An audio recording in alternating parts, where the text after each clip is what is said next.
Voilà, l'omission du peuple, émission Baimboka Bazozela Napokwa Lelo, plus 243. Plus 243, Ezalaka Kodiamboka Oyabiso, Ezalaka émission ya Baimboka ya Mokili. Mobimba, tokumisi tata Nzambe pona pokwa ya lelo, yo nanga to kutani, tena bon ezateke émission politique, mais tokumisa ka Nzambe. Matondi na yo ozali liboso ya itando eke na bino, matondi na ba papa, matondi na ba mama, matondi na bilenge basi pe mibali en général, matondi na ba vrai congolais nyonso oyo ba lingaka émission oyo bazo soutenir émission oyo d'une façon ou d'une autre. Matondi na équipe technique mobimba tolobaka ya RTP, donc radio télévision puissance tokanisaka mingi papa na biso kizami na kibila Jean Oscar matondi epa na ye, matondi na mama Kati Masini oyo alobi ke baimboka baza na espace oyo pona kolobela maye mazali koleka na mboka pe batombola mingongo na bango, matondi na bilo bisalu oyo azali na ngai elongo, azali au four et au moulin, ye mutu asali ke ngai na kota na bandako na bino sans protocole, mais surtout na bima na beauté o na bimi nango na poko ya lelo. Matondi na Chico Punga c'est mon petit azali sima ya ba caméra. Voilà donc présentation eza yanga naza tellement na bakombo ebele boyebi yango na oloba kombo na ngate benganga na kombo oyo sepeli obenga bazo benganga le syndicaliste de la population, le journaliste de dénonciation, le vrai Congolais, Mokolo Congo, Molobeli Nabiso, j'accepte, mais j'aime bien le syndicalisme. Le syndicaliste qui n'a pas été voté par les gens, lui a été choisi par Dieu pour parler pour Naba Yimboka. Voilà donc ce que Ozili Bakou pour la toute première fois. Il y a Rolanda Bisso, où il y émission, il y a dénonciation. Dénonciation veut dire que tozo bundisa, tozo combattre bien sûr na lingala, tozo bundisa ba anti-valeur donc en dénonçant. Nandela ya ko lobande tozo lobaboye, tozo linga ke ba anti-valeur esila. Ça signifie que tu constater zela mabe ebele ezo leka na mboka. Oyo pe ba imboka bazo sala. Donc batu mususu bazo pesier portion ya pouvoir. Olia gérer mboka malamu, olia sala makambu malamu, nene kusengela sala, mais azoya na coin moko boye, croyant que bazo mona yete azo sala mabe. Maintenant nous ce que nous faisons, tozo matisa mungongo awa, ba konza mboka bayeba, ke na coin boye, mutu to tchana musaba azo sala malamu te, na quartier boye, na commune boye, na mboka boye, na province boye, mutu to tchana musala songolo pakala, asala ngo malamu te. Na société oyo mutu pesa responsabilité azo gérer bato malamu te.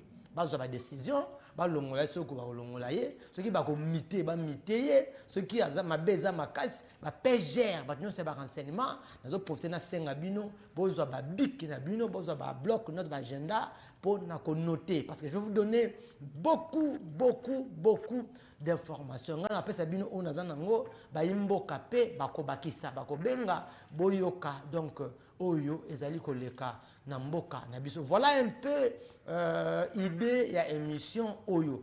J'allais encore expliquer aux amis le vrai Congolais, vous ramassez tous les sujets dans une seule émission. Je dis oui. Cahier de charge nanga ezo senga bongo. Bisika antivaleur eza. Ce qui antivaleur eza makambu ya ba gens ya transport eke naza nango na koloba. Eke mutu abengi na koloba. Antivaleur ezali makambu ya député moko asala ki boy naza nango na koloba. Antivaleur ezali makambu ba policier naza nango na koloba. Antivaleur ezali tout ce que j'ai comme antivaleur, tout ce que les gens dénoncent comme antivaleur, c'est ce que nous parlons et nous appuyons sur ces plateaux. Une fois de plus, merci pour notre soutien. Pour surtout d'abord dénoncer. Nous sommes obligés de nous sommes obligés de servir Mboka Nabiso. Donc à travers ma dénonciation, tout ça que ma BSI ma lame de régner pour Mboka Nabiso et Kende li bosso. Je suis vraiment très bref pour ma kambweza et belé, ma soleuse et belé. Yambona bana lobaka pe na bandeko. Que ceux qui n'attendent commune na binoté, n'attendent quartier na binoté, seulement que vous ne m'aviez pas informé. Parce que je ne suis pas pour une seule commune, je ne suis pas pour un seul quartier, je suis pour toute la République démocratique du Congo. Et je dénonce sans rien demander à Tana Moutoumoko. Oui, je dénonce comme ça. Moi, pour moi, il faut que ça ait une information très précise. Je vérifie, je trouve que c'est fiable, c'est vrai. Je viens ici. Il y a encore un problème. Ils doivent savoir qu'il y a un journaliste qui dénonce. Ceux qui sali mabekuna boyebi singa na oyana ngo awa.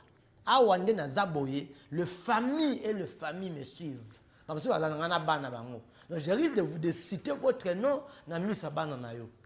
Je risque de citer ton nom na misa mwasi na yo. Je risque de citer ton nom ba bokilo ba semeki na ba yoki. Et c'est pas mon problème parce que si tu ne te respectes pas, si tu ne sais pas respecter le pays qui t'a donné la responsabilité, moi qu'est-ce que je vais faire? Non, mais si vous gérez les Congolais, vous avez tout ça, vous avez tout ça, vous avez ça fonction.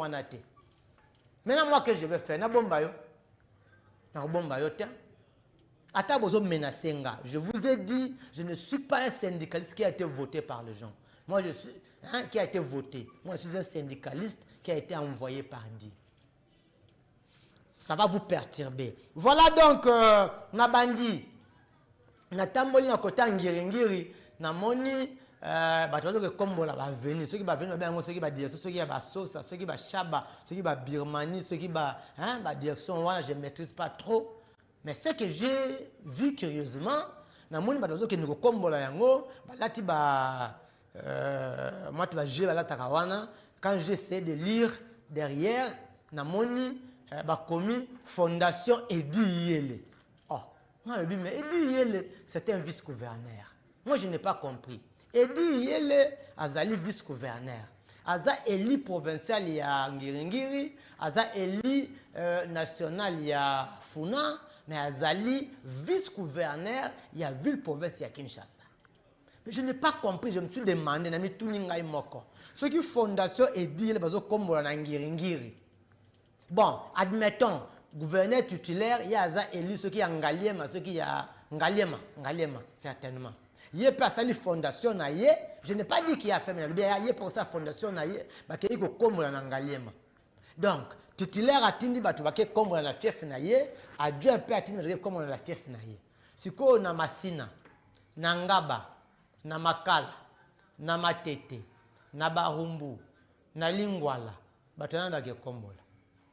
En tout ça, moi je comprends, j'ai l'impression que soit ils ont d'autres calculs.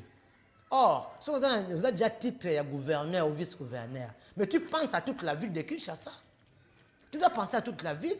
Autrement dit, moi je vois que quand ça déjà ma législature, il y a Oezoyawana.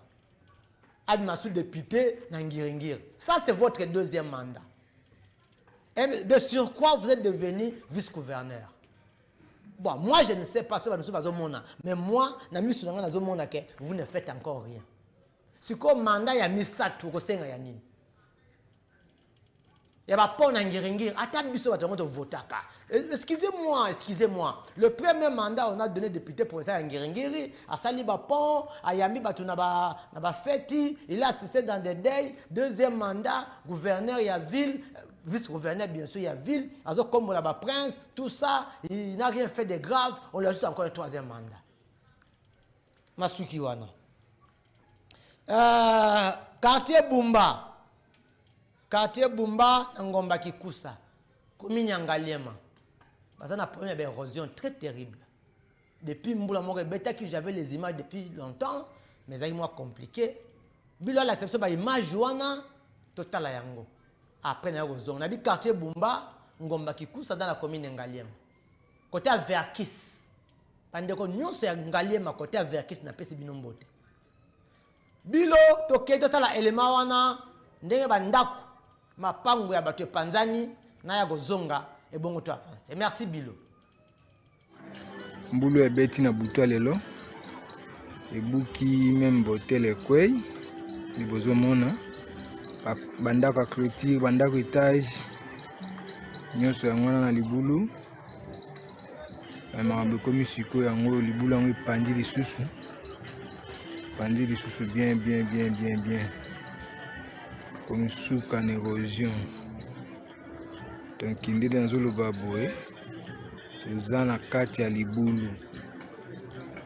Na kati ya libulu ndako ekei bozomona efungoli boye otu ba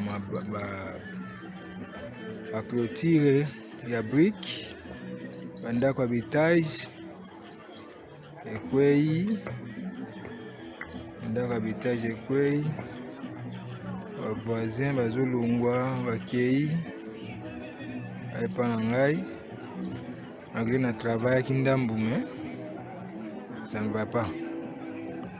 Bozomona epa na ngai nde eza na mwa matiti boye mais dégâts eza makasi. Ezosenga mpenza soutien ya basaki pour tout travailler mais eza likambo ya l'État. L'État intervenir pour bandako ekei plus de 5 ndako. C'est une chance nga nazalaki libani nalamusi bato na beleli na quartier nde bato bakimikimi. C'est ça.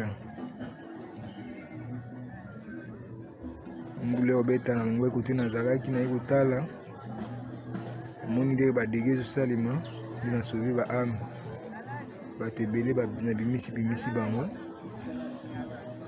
Toza na kati ya dega ya danger nde bozomona wana bandako ekei libulu ezopasola kaka ndako yango wana ekei bato bango. Merci beaucoup. Merci.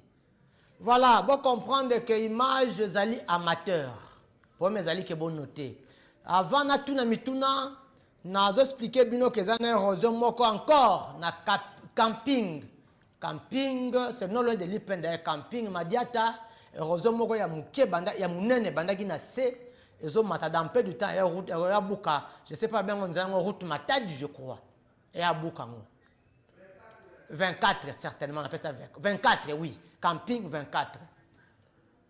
Camping madiata erozo mokoza ezalaki na se meza ya munene zo matezo buka bandaku dans peu de temps et à buka 24 novembre. Je sais que biso na mboka na biso tozela kaka eya e buki nzela nde tokiti ko intervenir. E buki wana bandako batu bakei batu bakufi bakundami nde l'état kei. Chez nous ça se fait comme ça. Chez nous gouverneur za prévoir té. En tout cas, ne me tenez pas rigueur, s'il vous plaît. Moi, je dis des réalités à Mboka Nabiso. C'est quoi la nina tuna mutuna? Et là, on a la kisiwana na quartier Bumba, Ngomba Kikusa, Nangaliema. Nani fallait sunga batuwana? Nga? Est-ce que nga za nambongo? Bango moko, certainement, bango moko si babunana basaki bango bakokite, certainement. Mais qui doit aider cette population? Nani fasunga bango?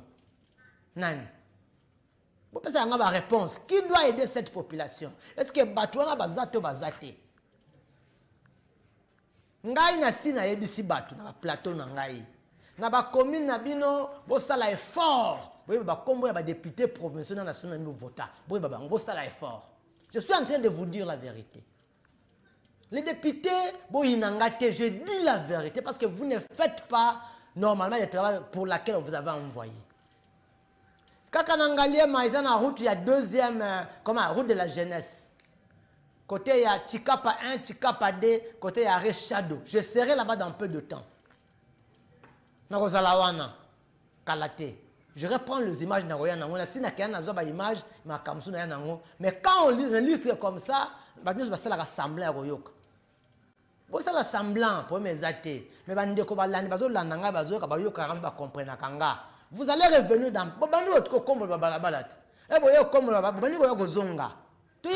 dans la stratégie na bino.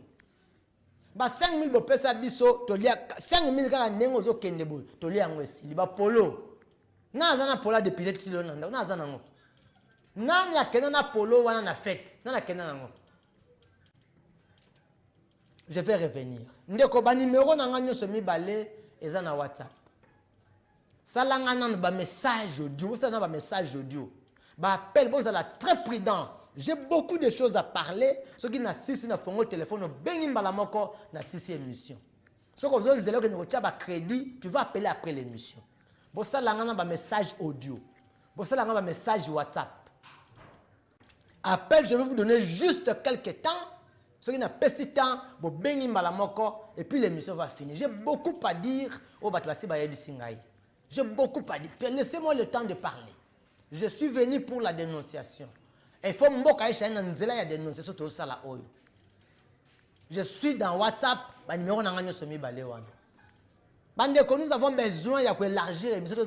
Je suis dans 2 chaînes télé. La chaîne Moko Radio. Mais j'ai besoin que nous tous les jours avec cette émission. On a besoin de votre soutien aussi. Vous voulez soutenir financièrement cette émission, appelez-moi. Oui, appelez-moi. Appelez-moi. Mais vous n'avez pas d'imposition. Pour ça, non. C'est quoi, je ne pas la mettre des politiciens dans l'émission.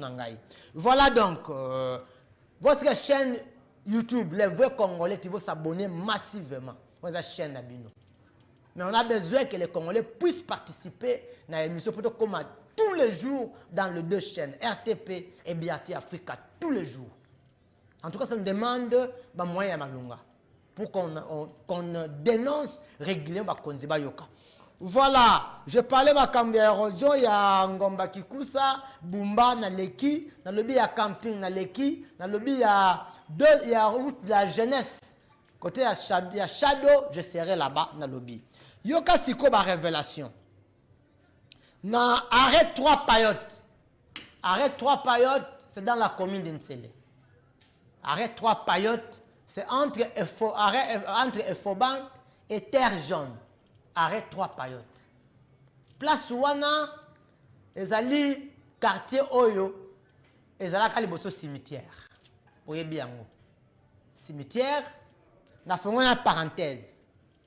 Moi, ce qui me dérange, en tout cas, excusez-moi, les textes ne sont pas respectés dans Mboka Nabiso. Les textes. 50 ans après, ils vont utiliser l'espace à cimetière, mais chez nous, combien de fois j'ai parlé spoliation à cimetière Awa, à Kitambo, j'ai parlé, j'ai illustré les images. Spoliation à cimetière à Kimbanseke, j'étais parti, j'ai pris les images, Nayanango Awa. Juste 2 ans, 3 ans, cimetière à papa, ça fait 2 ans, ça, je parlais de l'arrêt 3 payotes. Quartier Wana, pas cimetière, mais ces quartiers occupés par qui? Arrêt 3 payotes, je parle, entre Efobank et Terre Jaune. C'est occupé, c'est les informations que j'ai ici, à ma possession. Bandits, criminels, il y a Kinshasa. On va outa Kingabwa, on va outa Matete, on va outa Kisenso, on va outa Makala, on va outa Barumbu. Les criminels renommés, Bakino Akenda Kuna. Babuka ba cimetière batonga bandako ndeko bisika o ba criminel ba yeko vanda bisika ba criminel ba yeko bombama conséquences ezani conséquences ezali nini je crois broyeba crime sur crime mouyibi sur mouyibi mais c'est un quartier qui est non loin de l'aéroport. C'est les informations que j'ai atama ça c'est betami kuna ba garde aéroport ba était bon sur l'ennemi azoya. Les agents de RVA sont non, ça les clôture. D'ailleurs, je vais descendre là-bas. Écrivez-moi, je viendrai pour avoir les images. L'agent RVA, c'est la clôture na bango, mais il y a déjà à l'intérieur. Mais aussi, les gens de RVA, tout ça pour vendre.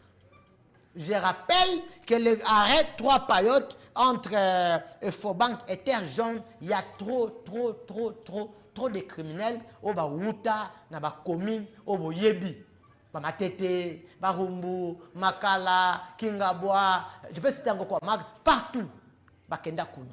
Mais la conséquence, ou bien les conséquences peuvent être lesquelles? Donc, bateau dans un quartier, il faut pas subir. Il faut pas qu'un motema. Il y a beaucoup d'histoires, comme a dit, je ne saurais pas tout répéter ici, mais c'est ce que j'ai dit dans ma en tout cas, faites un effort, si vous avez le babouina, le bagapo, vous prenez sa solution.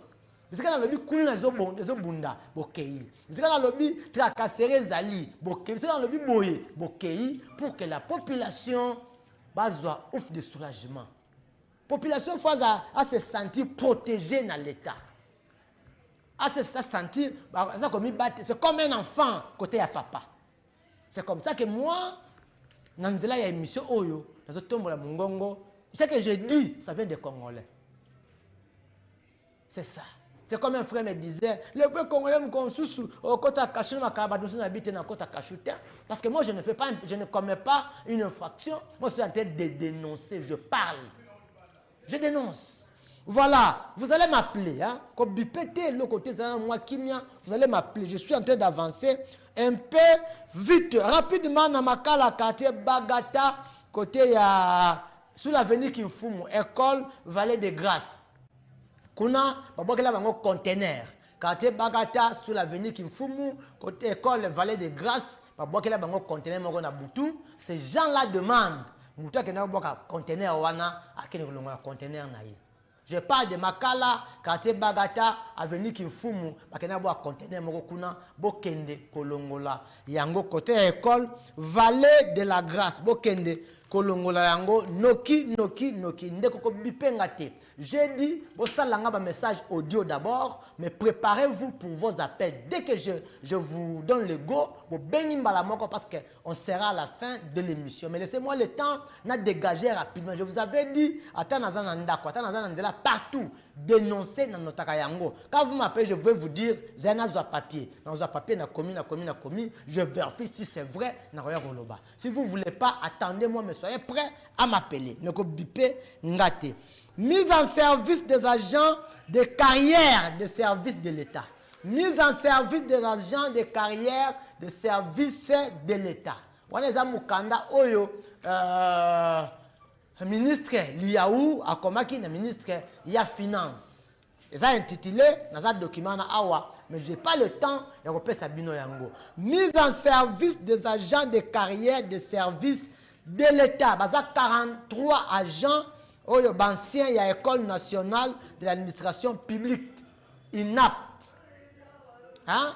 INAP donc baza déjà engagé notifié ministre ya fonction publique a commis déjà mukana na ministre ya finance azwa bango basala message depuis 2013 je crois si je ne m'abuse pas depuis 2013 que baza déjà engagé je crois engagé mais il ne travaille pas bazali nan bongo donc ici bandeko oyo ya on dit quoi bagent ya carrière ya service de l'État oyo basili sakina école nationale de l'administration publique INAP bazo senga indulgence il y a ministre il y a finance par rapport ya mukanda oyo ya ministre Liaou akomela kiye azwa en compte azwa bandeko oyo babanda misala baza 43 anciens de l'école nationale de l'administration publique bango wanambela babwaki na bandeko na ministre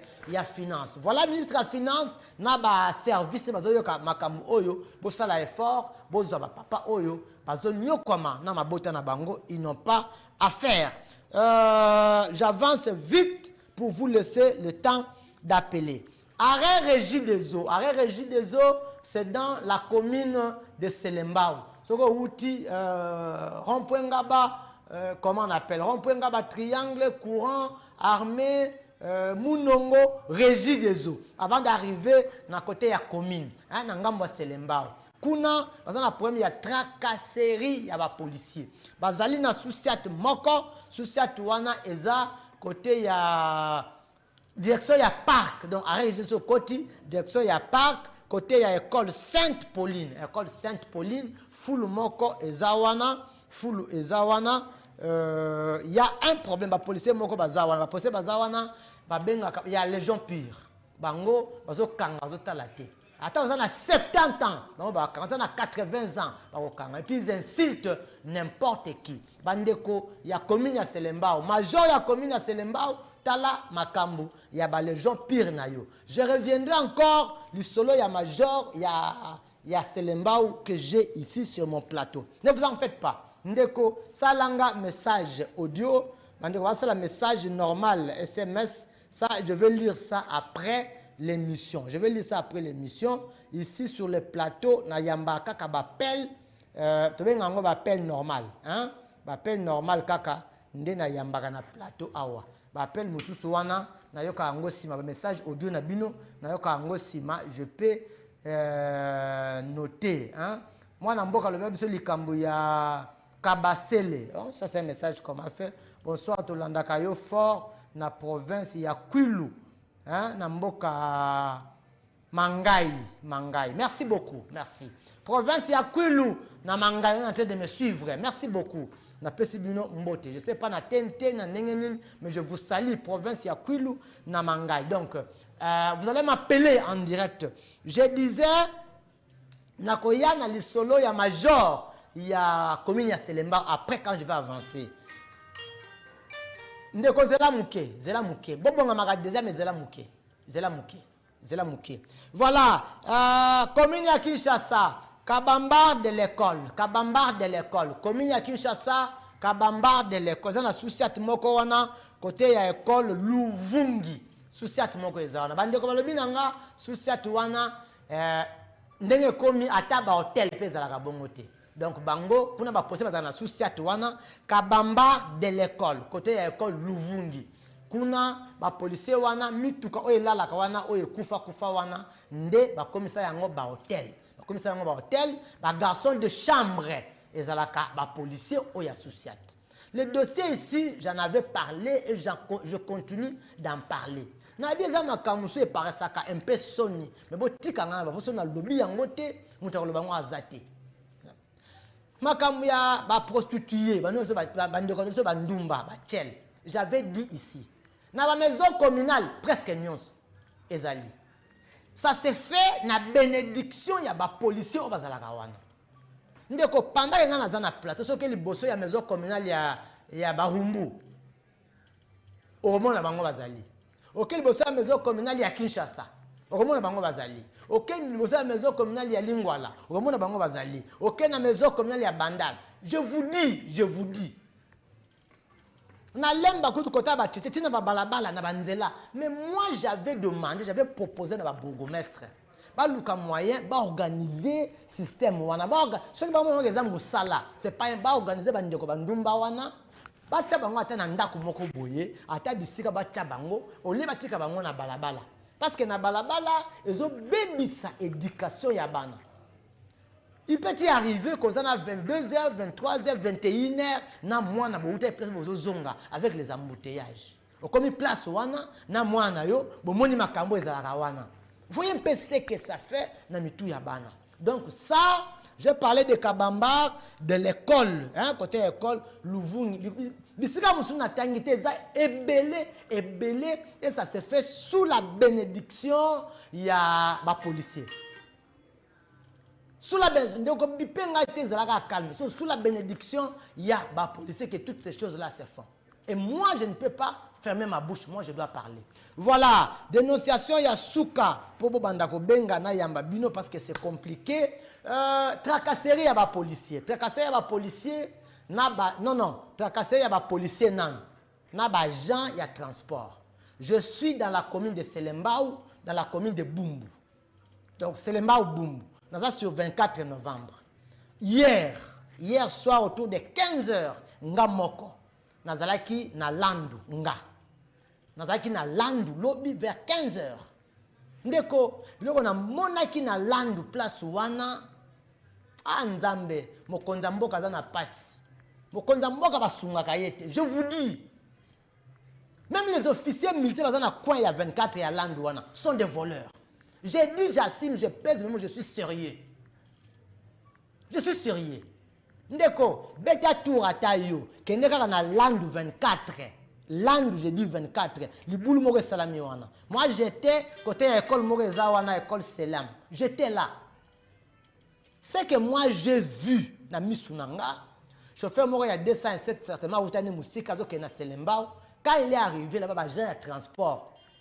Alinga boma 2 montages chauffeur wana pour la précipitation ya bateau. Maintenant, fin de compte, officier, commandant wana, apparemment, Il n'a pas compris ce que les agents de transport ont fait pour condamner le chauffeur. Officier la police, ils viennent d'où? Je parle de Landou 24, c'est moi qui dis. Les policiers, les commandants qui sont là-bas, Ndeko, qui n'est pas l'agent de service de transport na place wana, cicatrice, poté na mako, c'est le kuluna. Et il fait même du chanvre non loin. Quand ils ont forcé Moutuka, ils ont mis sa batterie. Ils ont forcé Moutuka ya Moutou. Ils ont la batterie. Est-ce que vous avez un agent qui a la batterie à Moutuka? Ndeko, attendez un peu, attendez. Ça fait très mal dans ces pays où les choses ne vont pas très bien. Ça fait très mal, je vous dis, à un certain niveau, ça m'énerve. Ça m'énerve. Ça, c'est la dernière dénonciation, Borobenga.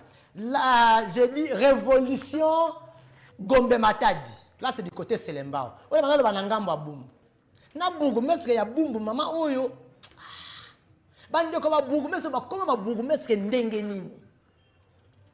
C'était quoi? Pour devenir boubé, il faut être qui? C'est comme ça que nous sommes en train de subir tout ce que nous subissons. Boum, il y a une maman qui est bourgmestre. Autrefois, j'avais intervenu dans le dossier na Bumbouana. J'ai vu les gardes du corps, il y a maman na ya. Naza garde du corps, il y a mère. Moi, je vis. Nakangi parenthèse. Révolution Gombe Matadi. Révolution Gombe Matadi. Revogen. Commandant Nabango Trezege. Zege. Trésor. Trezege. Zege. Pire. Je parle de la révolution d'Yasso Gombe Matadi. Ah, Nzambe. Ce monsieur, ce policier, ce monsieur, major ya Selemba wa Tchaye, et ce major a le versement à Zouakana Moutou Oyo. Major a un versement à Zouakana Moutou Oyo qui n'est même pas gradé. Donc, dans une parenthèse, je voulais dire aux gens, au moment où il y a des policiers. Quelque part, c'est dit à l'officier major, il y a major à la commune, moi, j'ai dit la vérité. La vérité. Je vous ai dit différence avec moi, moi j'ai dit la réalité à ma caméra dans Mboka Nabiso. Au moins, le major a commandant à Soussiat, il a un versement qu'il attend. C'est comme Moutouana, 5 chiffres, il n'est pas payé par l'État. Vous avez $500 par mois. Comme il n'est pas payé par l'État, il faut que mbongo na yemoko ya kolena ndako na ye, il faut que na mbongo versement ya major surtout kolonga musala. C'est ça le Congo. Ndeko benga. Benga. Benga tokende. Benga c'est l'appel na yo, ndeko benga benga tokende. Na fongo le téléphone. Allô, bonsoir. Obipé. Nadi benga obipé. C'est l'appel na yo benga tokende. Benga.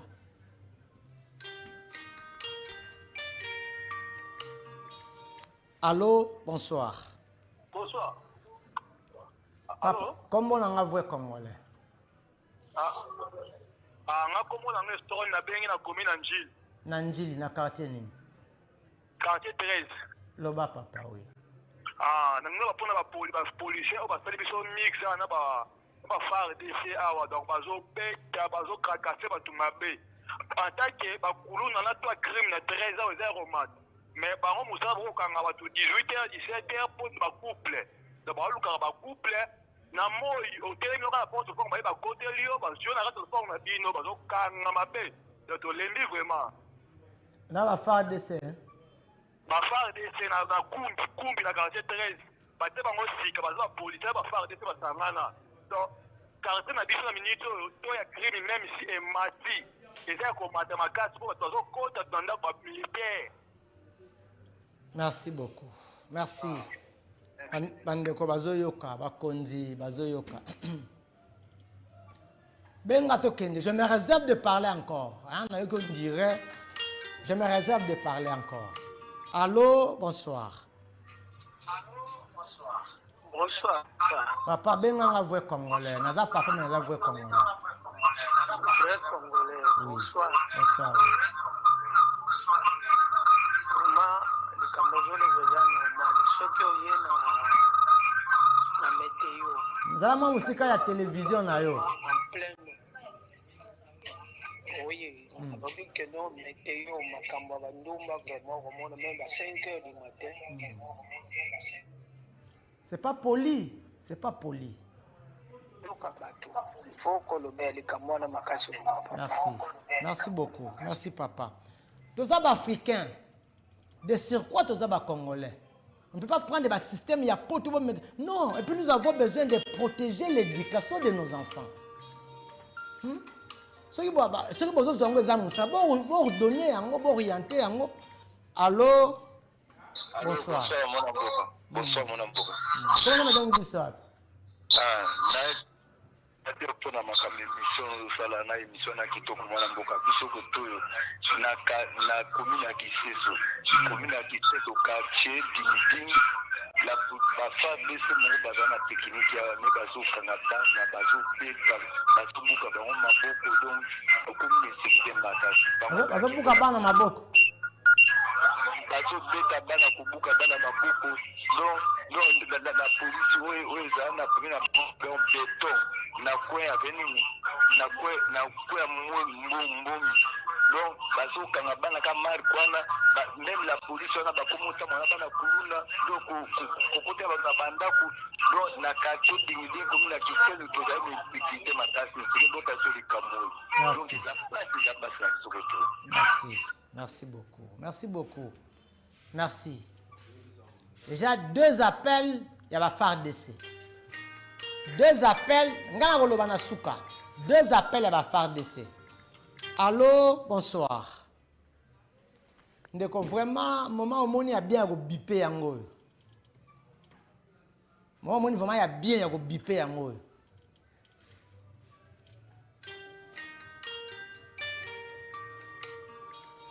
Allô, bonsoir.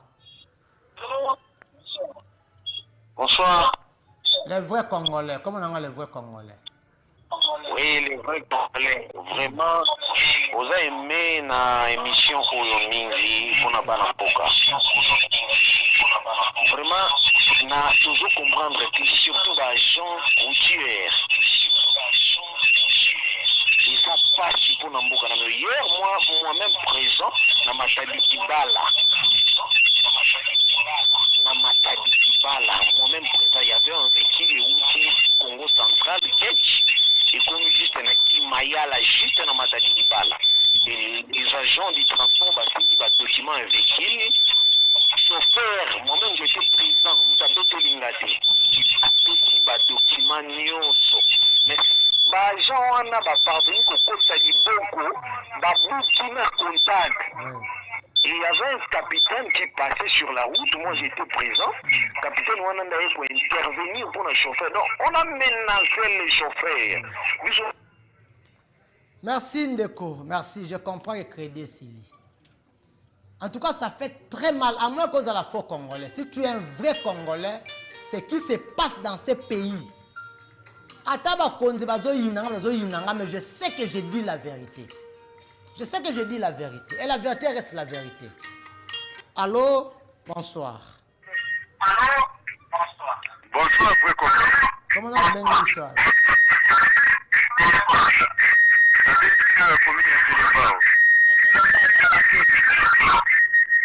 eloko na ningi naloba eza kaka mpona makambo oyo balobi mpona makambo ya mituka ya minene etambolaka na butu ezali mabe donc eloko basali balibere mituka ya minene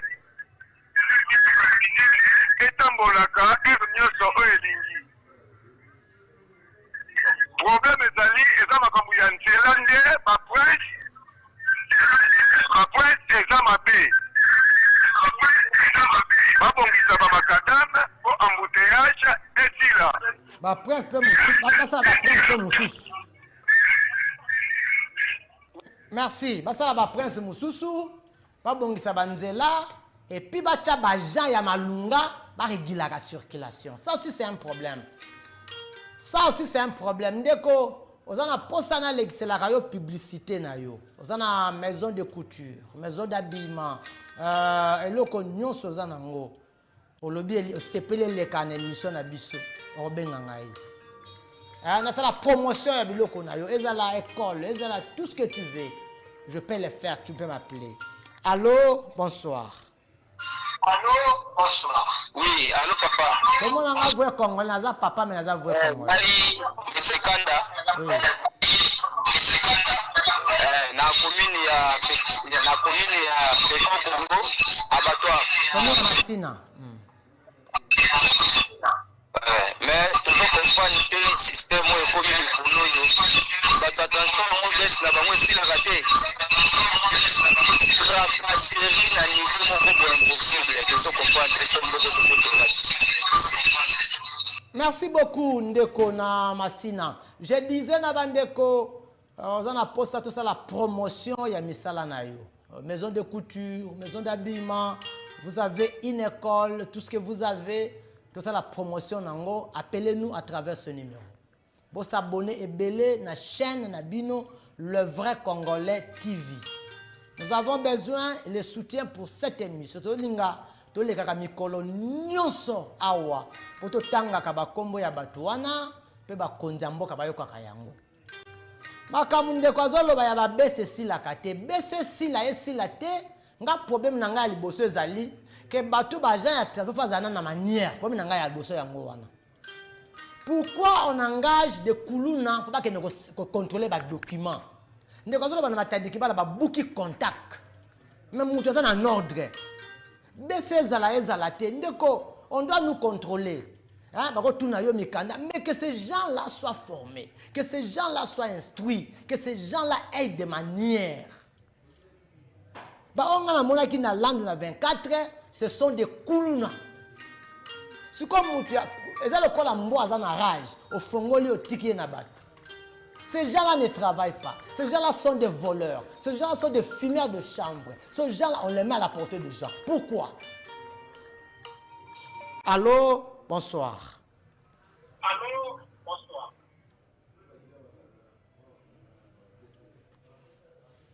Nazoloba, on insistait au bengi na kati na yambi, au lobby pété, au bipé. Voilà.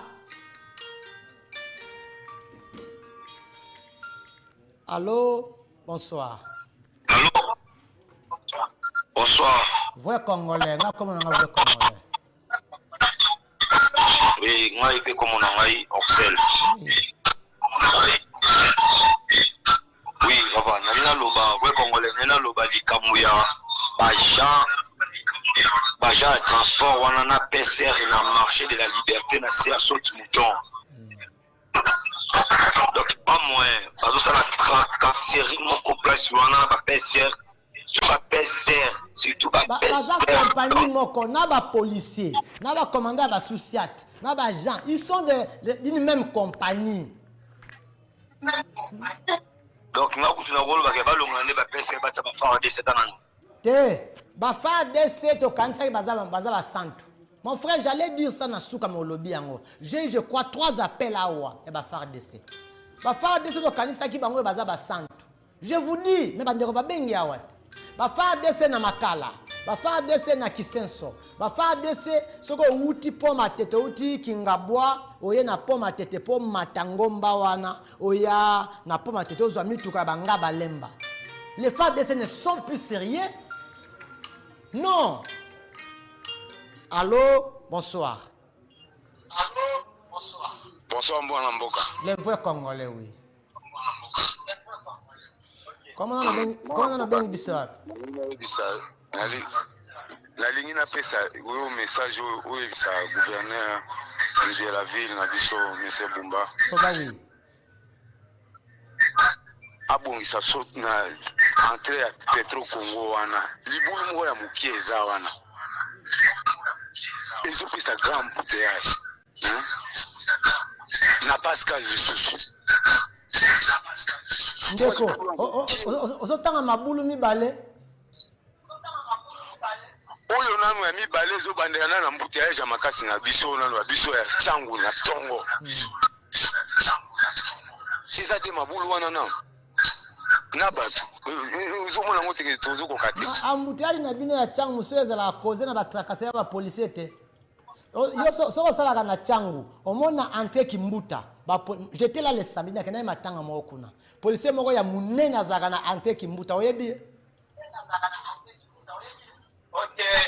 toyebi Golba j'étais là le samedi abikaki na zoyeba image j'étais là ndeko makama boulot za na raison mais là moi je te dirais que les boulots za mon côté banzela na Kinshasa eza lisusu te senga na gouverneur babongisa banzela c'est comme ndeko alobi makama mituka ya minene wana mon frère moi je suis journaliste dans un plateau les autorités me suivent mais je dis la vérité longuta na côté ya Fikine na foire to bengaka ozoya super lemba nzela ezate comment na kati ya super lemba la place na maman na libulu longwa super lemba pour terminus nzela ezate soki ozonga na super lemba ok so nini bobenga po okete po matete nzela ezate mais je vous dis quand on a ngiri là où dit le vice-gouverneur tini va dire que kombola mabulu d'ailleurs je me disais bisika prince mabulu ba kombola ngondenge nini on a raison mais le boulot est à mon côté. Allô, bonsoir. Allô, moi Namboka. Les vrais Congolais, moi Namboka, mais comment nos propres langues sont vrais Congolais? Na bengio na direction ya Ngalema, comment na gloire? Oui, gloire na Ngalema. Alors, eloge pesa biso passe soni mingi na mboka na biso, ezali bala policier oyo batie na banzela. Donc, bala policier oyo baza bamiyibi bazwi bakuluna batie bango na banzela bango nde bacrée soit baembouteillage oyo tomona na banzela awa. Merci Ndeko, merci. Na complété yo. Ba policier batie na nzela kaka te. On a lobby na révolution Gombe Matadi ya Selema baza na nzela te. Moi je vous ai, je me répète. Je me répète. Ce que vous avez des dénonciations, des plaintes, des policiers. Je vous dis, on a pas posé sur les 1000. Hein? Je crois 10 quand il y a malam. Ils sont complices dans l'agent de transport. Hier, je vis un officier de barre à John, c'est capitaine. Mais il. Allô, bonsoir. Bonsoir, vrai Congolais. Papa, comment on a bien dit ça? Na bengi bino na commune à Kimbanseki. Kimbanseki, oui, le papa. Mais papa, je commence à regretter ma carte que où ça va gouvernement ou l'équipe. Tout le monde a dit la catégorie boy. C'est ça. Donc, je commence à dire maloko la kaya ça ndenge ngalufara lobaka. Est-ce que bazo pour le président de la République mandé pour y être voté et tout ce que bazo salir réputation na ye. Donc, ezama wa mingi na modèle ba gouvernement yo sur l'état to mona kila kapera boye donc bazoni ya tabiso ne lokola kayata na petit galfar raison. Merci beaucoup. Les problèmes lesquels? Nazo bakana ba yimbo comme une émission oyo. Nazo linga batu nyonso ba yeba yango. Batu nyonso ba yoka. Ezaba batu mususu ils se font des rois na ba coin na bango oyo moko. J'ai dit ça c'est un moyen d'aider le chef de l'État. Batie yo commandant ya Sousiat moko na Kimbanseki, tu te fais roi. Tu commences à faire les choses selon toi. Batie yo major na commune ya Kimbanseki, ozi ba policier na yo, au piki bango, ozo ba versement. Par contre, les policiers là doivent tout faire pour avoir ces versements. Maintenant versement on va reçoit pas nani et pas yaba. Et le chef de l'État n'est pas informé. Allô? Bonsoir.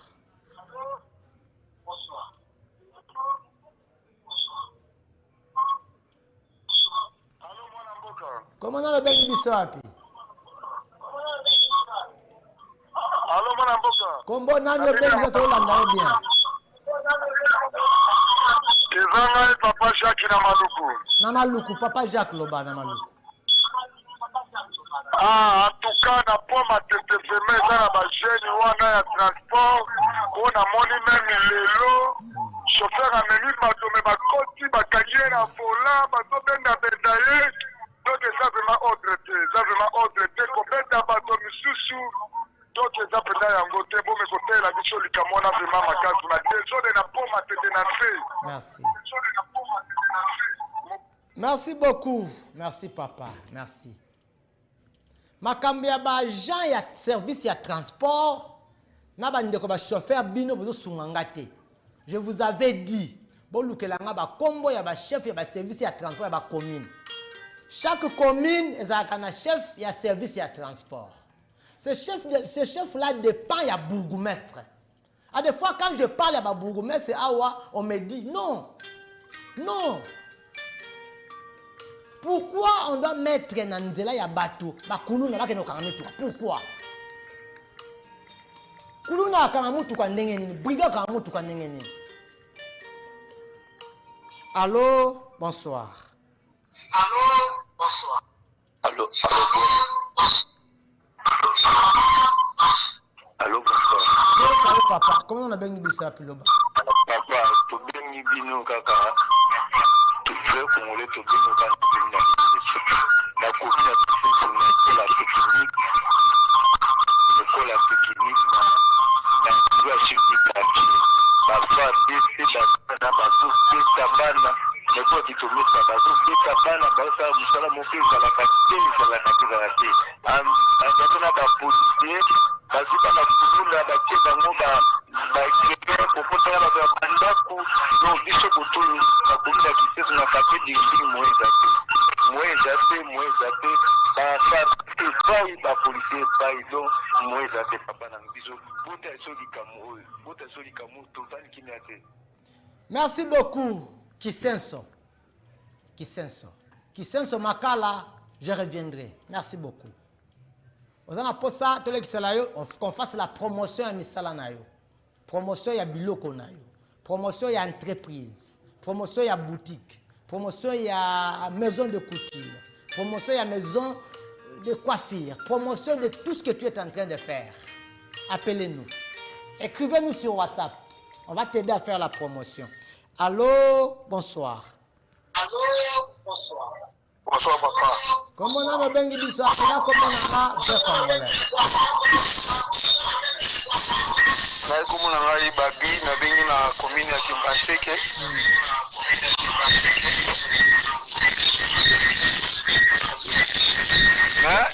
Eloko ozo pesa ngai pasi mingi na lotala bandeko bazolelaka mikolo nyonso kuluna. Tozotondaka na kati ya sinamboka oyo. Nani oyo azalaka numéro 1 ya sécurité donc numéro 1 ya sécurité atali tous les services nyonso ya sécurité ya mboka oyo. Mais comment mboka mumba bato azolela mikolo nyonso yango mboka ngo comme si mboka mo bakonzi bazalaka te mais banzoka bakonzi baali. Donc c'est qu'est-ce qui ne va pas na mboka oyo?